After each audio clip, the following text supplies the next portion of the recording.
All right, my real estate friends, if you do have a Mac, MacBook Air, MacBook Pro, whatever, this is how you would make sure that you have the latest version, which are free. Oh, that was just another Windows machine starting up. And so you go to your little Apple icon in the top left corner, and that'll give you a drop down. Well, it's supposed to. There we go. And then you just go to the App Store. That'll bring up this window. If you have updates, you can click on this button right here that says Updates.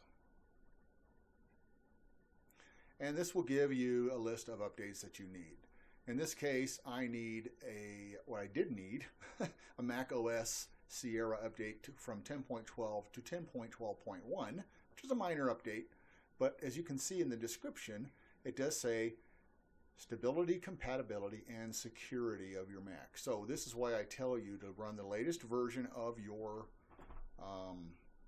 operating system and make sure that it's on automatic updates so that you will get the latest security updates with it. All right, so pretty simple, but I wanted to show you for those of you who may not know how to update your Mac. If it's not updated, it'll be in a different section up here and say that you need to potentially press a button or something to update it. But that's it for that. Now there's a few other settings that you should do since we're in here looking at this. We'll go back to your Apple icon and system preferences. There's a few things here under security and privacy icon right here. This will have several things. First of all, this is a test system, so I don't have this set up. But what I would recommend is that you have a password set up. Require the password, check this box, after 5 minutes of it going to sleep or whatnot. At least set some of these settings here so that your screen is unreadable when you're away from your computer in case somebody walks by and takes a look at it. If you don't know this already, you have to go down here to the lock symbol, unlock it, then you have to put in your password. And once it's unlocked, then you can change these settings here, okay? So no problem there, and then you can lock it back up when you're done. So that just prevents someone from unlocking the security settings that you've already done. Just pointing out here that the file vault for encryption on a Mac is in this screen under security and privacy under File Vault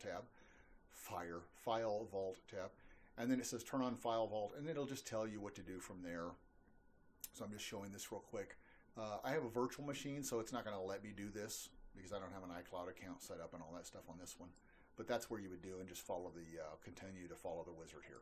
So just a quick thing to point out. Also, look on your firewall tab. Make sure your firewall is turned on. You don't need to worry about the firewall options. I'll show you what it looks like.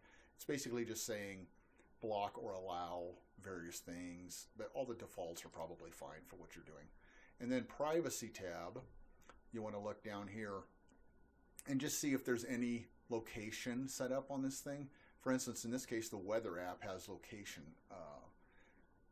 access, and that's fine. I mean, it's up to you whether you want to do location access, but just be aware of which apps are sending location information back to their servers.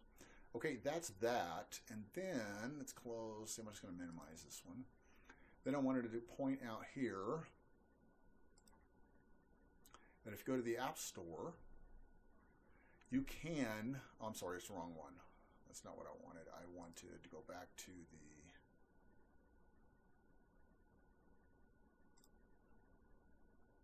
main screen for system preferences, and I want to go to App Store icon down here. And just want to make sure that automatically check for updates is checked. Download newly available updates in the background is fine. That way you can continue working. Install the app updates, install Mac OS updates. So I'm going to click this because I want all of the updates, security, everything to be updated in the background without me having to physically do it. It also tells you when the last time it was checked. You can check it now, and then you can set up password for additional stuff. This is really not important right here, but this stuff up here is, and so make sure you check those, my recommendation. Sometimes an update will mess up your computer, I will admit, but I think it's better to have them and then not to have them. And generally, Apple and Microsoft both will roll out a fix for something like that very quickly. So I will leave you with that information on the Mac, and thanks for watching. Talk to you soon, guys.